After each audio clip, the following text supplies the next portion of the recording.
শ্রী শ্রী রামকৃষ্ণ কথামৃত।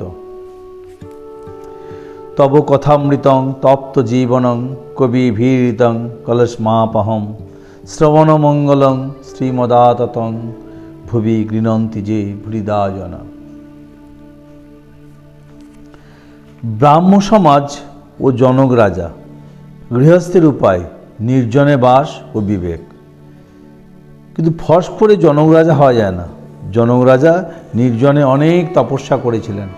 সংসারে থেকেও একবার নির্জনে বাস করতে হয়। সংসারের বাহিরে এক লাগিয়ে যদি ভগবানের জন্য 3 দিন কাঁদাও যায় সেও ভালো। এমনকি অবসর পেয়ে একদিন নির্জনে তার চিন্তা যদি করা যায় সেও ভালো। লোকে মাঘ ছেলের জন্য 1 ঘটি কাঁদে, ঈশ্বরের জন্য কে কেঁদেছে বলো? নির্জনে থেকে মাঝে মাঝে ভগবানের জন্য সাধন করতে হয়। সংসারের ভিতর বিশেষ কর্মের মধ্যে থেকে প্রথম অবস্থায় মন স্থির করতে অনেক ব্যাঘাত হয়। যেমন ফুটপাতের গাছ, যখন চারা থাকে বেড়া না দিলে ছাগল গরুতে খেয়ে ফেলে। প্রথম অবস্থায় বেড়া দিতে হয়। গুড়ি হলে আর বেড়ার দরকার থাকে না, তখন গুড়িতে হাতি ভেঙে দিলেও কিছু হয় না। রোগটি হচ্ছে বিকার। আবার যে ঘরে বিকারের রোগী সেই ঘরে জলের জ্বালা আর আচার তেঁতুল।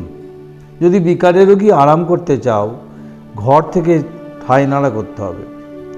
সংসারী জীব বিকারের রোগী, বিষয় জলের জ্বালা, বিষয়ে ভোগ তৃষ্ণা, জলতৃষ্ণা। আচার তেঁতুল মনে করলেই মুখে জল সরে, কাছে আসতে হয় না। এরূপ জিনিসও ঘরে রয়েছে। যোশিৎসাং, তাই নির্জনে চিকিৎসা দরকার। বিবেক বৈরাগ্য লাভ করে সংসার করতে হয়। সংসার সমুদ্রে কাম ক্রোধাদি কুমির আছে, হলুদ গায়ে মেখে জলে নামলে কুমিরের ভয় থাকে না। বিবেক বৈরাগ্য হলুদ, সৎ সৎ বিচারের নাম বিবেক। ঈশ্বরই সত্য, নিত্য বস্তু, আর সব অসৎ, অনিত্য। 2 দিনের জন্য এই বতিয়ার ঈশ্বরের অনুরাগ, তার ওপর টান, ভালোবাসা। গোপীদের কৃষ্ণের ওপর যেরূপ টান ছিল। ওং স্থাপকায় চ ধর্মস্য সর্বধর্মস্বরূপিণে অবতার বরিষ্ঠায় রামকৃষ্ণায় তে নমো। জননীং শারদাং দেবীং রামকৃষ্ণং জগদ্গুরুং পাদপদ্মে তয়স্থিত্বা প্রণমামি মুহুর্মুহুর্।